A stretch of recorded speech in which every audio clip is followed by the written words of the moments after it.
The power of discernment is real.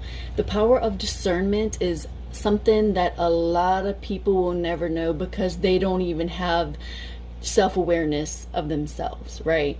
A lot of people are like, don't understand how you know what you know about them, and they get scared and defensive, and then they want to start a war with you, right?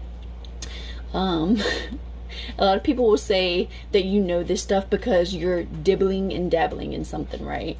It's really weird. Okay, if you do, it is what it is. But really, they'll say this stuff about you when they know that you know something about them that they don't want anybody to know, because this is just who they are. When you have the power of discernment, you naturally have it because multiple, and I mean multiple, not everybody, but more than not, have done the same thing, and it's a pattern.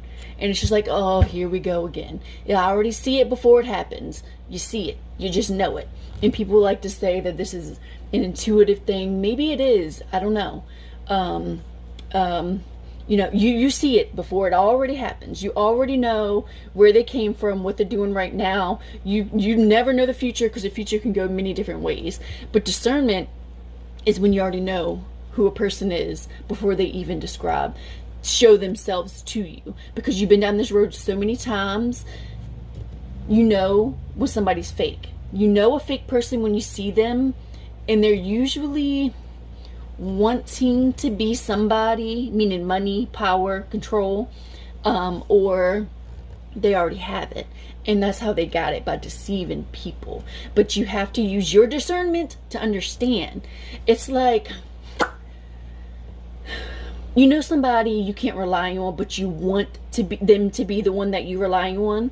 It's like, hey, every time you ask me for something, in your mind, you ask me for something, I do it for you, right? But then when you ask them for something, not only do they not do it, not only do they not call you back, not only do they not show up or come around, they want to see if they still have that control. So when they don't do what you ask them to do, when you don't do what you ask them to do, they're going to disappear because they don't want to do it for you. They already know they have you under their control. Then they're going to come back later like nothing happened and act like your best friend to see if they can still push your boundaries. That right there is where you should discern.